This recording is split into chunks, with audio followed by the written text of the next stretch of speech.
बिस्मिल्लाहिर्रहमानिर्रहीम। अस्सलाम वालेकुम स्टूडेंट्स, कैसे हैं आप? आई होप कि आप सब खैरियत से होंगे।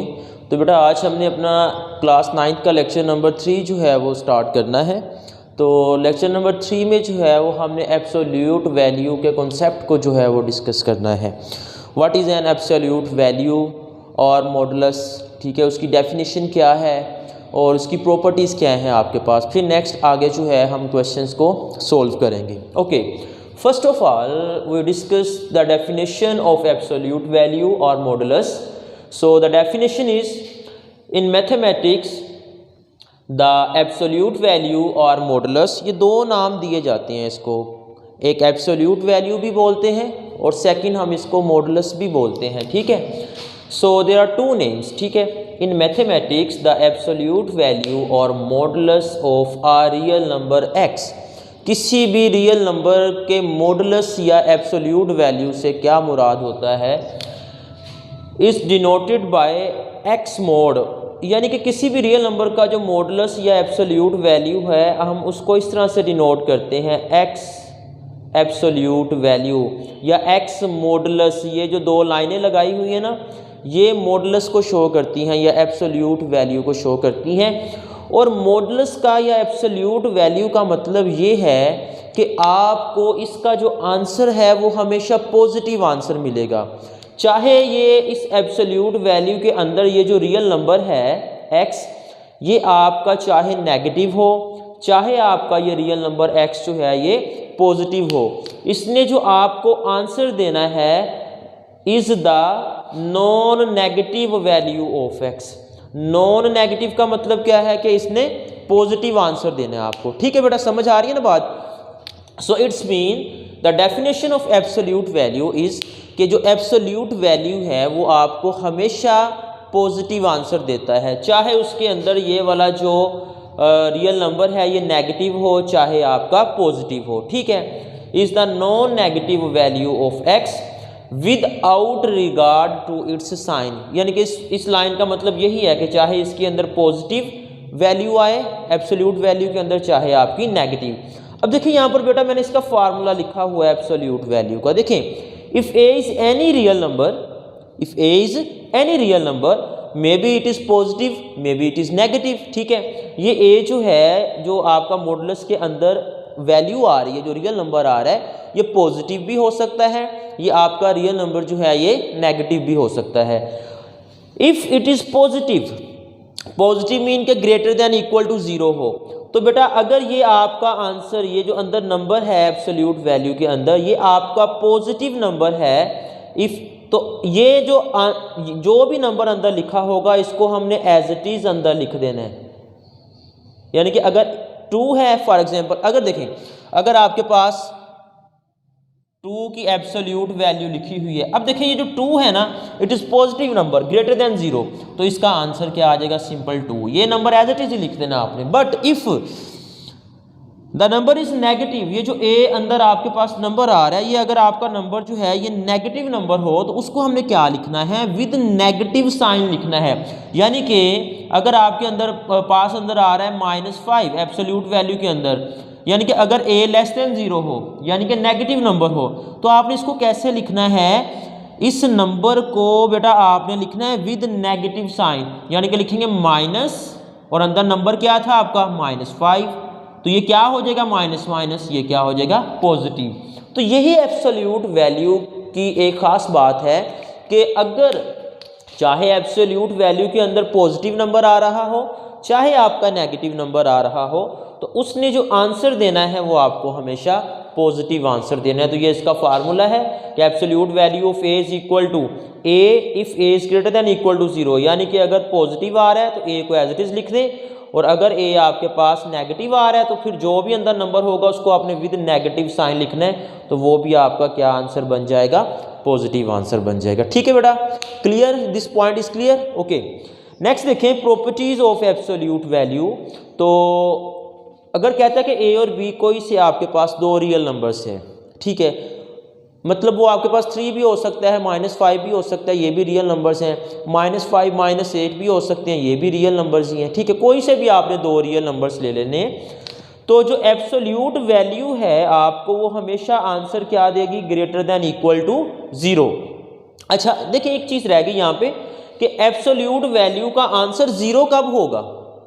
बेटा एब्सोल्यूट वैल्यू का आंसर 0 उस वक्त होगा जब ये एब्सोल्यूट वैल्यू के अंदर वाली जो रकम है ये खुद 0 हो, यानी कि सिर्फ और सिर्फ जो 0 है इसकी एब्सोल्यूट वैल्यू ही 0 आ सकती है।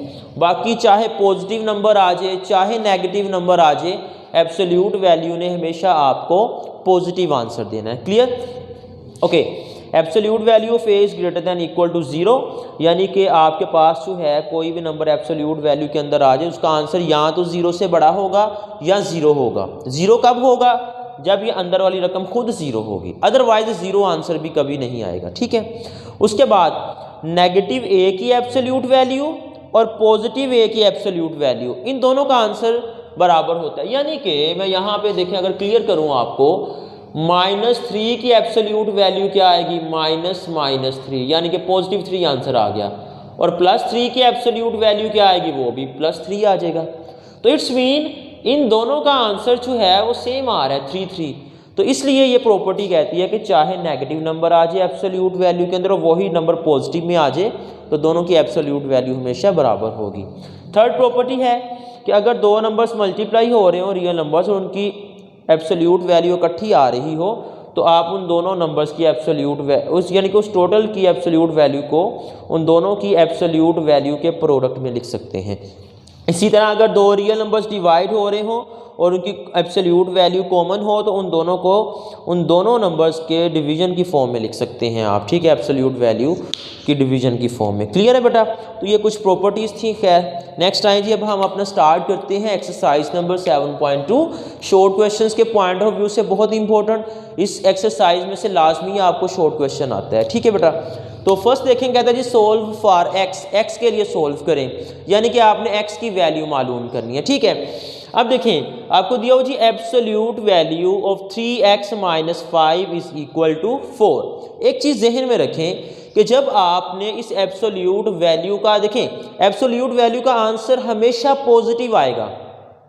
अगर एब्सोल्यूट वैल्यू का आंसर कोई नेगेटिव आ रहा हो ना इक्वलिटी में तो उसका सलूशन पॉसिबल नहीं है। ये बात अपने जहन में रखनी, क्योंकि एब्सोल्यूट वैल्यू कभी भी नेगेटिव आंसर नहीं देता आपको। ठीक है, ओके नेक्स्ट देखिए जी, जब आपने इस एब्सोल्यूट वैल्यू को ख़त्म करना है ना, दो तरीके हैं कि आप ये जो राइट साइड पे वैल्यू है इसको एक दफ़ा प्लस के साथ लिखेंगे, एक दफ़ा माइनस के साथ, या फिर आप लेफ्ट साइड पे प्लस माइनस लगा दें अगर राइट पे नहीं लगाना चाहते। यानी कि आप इसके साथ इसको एक दफ़ा प्लस के साथ लिख दें और एक दफ़ा इसको आप माइनस के साथ लिख दें। ठीक है, दो तरीके हैं, लेकिन मोस्टली जब हम यूज़ करते हैं तो हम राइट साइड का ही साइन चेंज कर देते हैं। तो बेसिकली चीज़ ये वही बनती है। ठीक है ना, अगर आप इसके साथ प्लस और माइनस लगाएंगे अगले स्टेप में वो डेफिनेटली राइट साइड पे शिफ्ट हो जाएगा वो वाला साइन जो है।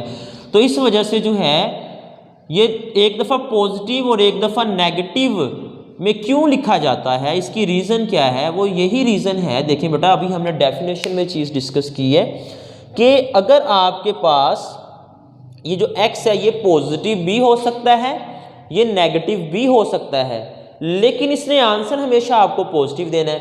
अब इस एब्सोल्यूट वैल्यू का आंसर +4 आ रहा है।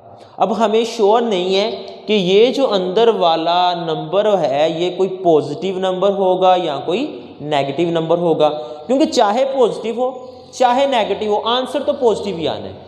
तो इसलिए फिर हम एक दफ़ा पॉजिटिव के साथ उसको रख लेते हैं, एक दफ़ा उसको नेगेटिव के साथ जो है नेगेटिव के इक्वल रख लेते हैं। ठीक है बेटा, तो अब देखें आपने x की वैल्यू निकालनी थी तो ये +5 उधर जाएगा तो क्या हो गया -5। So 3x is equal to 4 - 5। 3x is equal 4 में से -5 निकाल दो, सब्ट्रैक्ट कर दो, -1 रह जाएगा और 3 मल्टीप्लाई हो रहा है इधर आके डिवाइड हो गया तो x की वैल्यू क्या आ गई आपके पास -1/3। अब यहाँ पर इस क्वेश्चंस में उसने हमें चेक करने का नहीं बोला हुआ, अगर चेक करने को कहेगा तो फिर हम उसे चेक करेंगे, अदरवाइज हमने चेक नहीं करना। ठीक है, अच्छा उसके बाद फिर देखें जो माइनस के इक्वल भी रखा हुआ था हमने 3x + 5 इज इक्वल टू -4 +5 उधर जाके क्या हो गया -5। अब देखें बेटा 3 मल्टीप्लाई हो रहा, -4 -5 -9 आ गया आपके पास। 3 मल्टीप्लाई हो रहा था इधर आके डिवाइड हो गया तो ये 3 1s और 3 3s 9। तो तो -3 जो है आपके पास x की दूसरी वैल्यू आ गई। ठीक है, तो इट्स मीन अब आपके पास देखें ये क्या बनेगा, x की वैल्यू -3, ठीक है, तो और आपके पास x की वैल्यू क्या आ रही है, -1/3 आ रही है आपके पास। ठीक है, तो ये आपके पास जो है ये आंसर आ जाएगा। अब यहाँ पर तो सोल्यूशन सेट में आपने लिख देना है -3 एंड -1, यानी कि आपकी बेसिकली ये दो वैल्यूज़ आ गई हैं x की, -1/3 एंड -3। हाँ, अगर आपको चेक करने का बोले तो फिर आप इसको चेक करेंगे, तो जिस पे आपका आंसर आ जाएगा, ठीक है, वो इसका सोल्यूशन सेट होगा, अदरवाइज दूसरा जो है वो सोल्यूशन सेट इसका नहीं होगा, अगर दोनों साइड्स पे आंसर इक्वल नहीं आता आपके पास। ठीक है बेटा, क्लियर मेरा पॉइंट? चलें जी, ओके। उसके बाद नेक्स्ट देखिए अब आप, तो सॉरी यहाँ पे प्लस आना था, ये आप ज़रा देख लें, 3x + 5 है बेटा यहाँ पे। ठीक है, मैंने माइनस लिखा हुआ था। ठीक है, ओके। उसके बाद नेक्स्ट आपका 6 पार्ट मैंने यहाँ पे किया हुआ है, इसका 3rd पार्ट बिल्कुल इसी तरह का ही है, वो आप लोगों ने खुद कर लेना है, सेकंड भी इजी है बिल्कुल। ठीक है, तो 6 पार्ट है जी, 1/2 एब्सोल्यूट वैल्यू ऑफ x + 3 + 21 = 9। तो आपने क्या करना है, सबसे पहले एब्सोल्यूट वैल्यू को एक साइड पे अलहदा कर लेना है। ठीक है, +21 को उधर ले जाएं, -21, 9 में से 21 निकाल दो, क्या रह गया, -12। अब देखिए जो 2 इधर डिवाइड हो रहा है, जब इधर जाके -12 से मल्टीप्लाई होगा, आंसर क्या आ गया, -24। अब यहाँ पर देखिए इस एब्सोल्यूट वैल्यू का जो आंसर है वो आपके पास नेगेटिव आ रहा है, तो ऐसा तो पॉसिबल है ही नहीं, एब्सोल्यूट वैल्यू कभी भी आपको नेगेटिव आंसर नहीं देता, इसलिए आपको हमेशा पॉजिटिव आंसर देना है। ठीक है, तो इस वजह से जो है आप ये कहेंगे कि इसका सोल्यूशन पॉसिबल नहीं है, क्योंकि आपको ये कभी भी नेगेटिव आंसर नहीं दे सकता absolute value, so solution is not possible, और ये क्वेश्चन आपका यहीं पे ख़त्म हो जाएगा। ठीक है, उसके बाद देखिए नेक्स्ट क्वेश्चन नंबर 4 का 4th पार्ट कि 3 + 2x की absolute value is equal to absolute value of 6x - 7। तो बेटा जब आपने एब्सोल्यूट वैल्यू को ख़त्म करना है तो आपने एक साइड पे ही प्लस और माइनस लगाना है, तो वो मैंने इसके साथ यूज़ कर लिया है। 3 + 2x is equal to 6x - 7 एक दफ़ा पॉजिटिव के साथ लिख लिया, और 3 + 2x इज इक्वल टू एक दफ़ा नेगेटिव के साथ उसको मैंने लिख लिया। ठीक है, अब आपने क्या करना है जी, देखिए -7 था, इस साइड पे ले आया, +7 हो गया, +2x को दूसरी साइड पे ले जाए, उधर जाके ये -2x हो जाएगा, तो 6x में से 2x निकाल दें, क्या रहेगा, 4x is equal to 10। 4 multiply हो रहा है, इधर आके क्या हो जाएगा, डिवाइड, तो यहाँ पे कैंसिलेशन कर दें, 2 2s are 4, 2 5s are 10, तो x का आंसर कितना आ गया आपके पास, 5/2। ओके, उसके बाद नेक्स्ट देखिए अब आप लोग कि ये जो आपके पास है 3 + 2x is equal to minus को अंदर मल्टीप्लाई कर दें, तो ये बनेगा -6x - +7। सो अब -6x लेफ्ट साइड पे आ जाएगा तो प्लस का हो जाएगा, तो 2x + 6x और +3 उधर जाके माइनस का हो जाएगा, 7 - 3। So 8x is equal to 4, 8 multiply हो रहा था, इधर आके क्या हो जाएगा, डिवाइड, और इसकी भी कैंसिलेशन होगी, 4 1s are 4 2s are 8, तो क्या आ गया आपके पास 1/2, तो ये x की वैल्यू 1/2 आ गई, और ये बेटा आपका सोल्यूशन सेट बन गया। 5/2 and 1/2 both are these in the solution set. ठीक है, उसके बाद नेक्स्ट क्वेश्चन, ये एज इट इज 3 - 5x/4 की absolute value -1/3 is equal to 2/3। ठीक है, ओके। अब पहले आपने एब्सोल्यूट वैल्यू को एक साइड पे सेपरेट कर लेना, -1/3 को उधर ले जाएं, क्या हो जाएगा, प्लस का 1/3, दोनों का एलसीएम लेके ऐड करें, देखें एलसीएम सेम है, एक चीज़ ज़रा देखें, एलसीएम सेम है तो ऊपर वाली रकमों को एज इट इज़ ऐड कर लें, बस आप 2 + 1 3, 3/3। ठीक है, जो एलसीएम है वो नीचे आपने लिख देना है, 3 से 3 कैंसिल, 1 रह गया।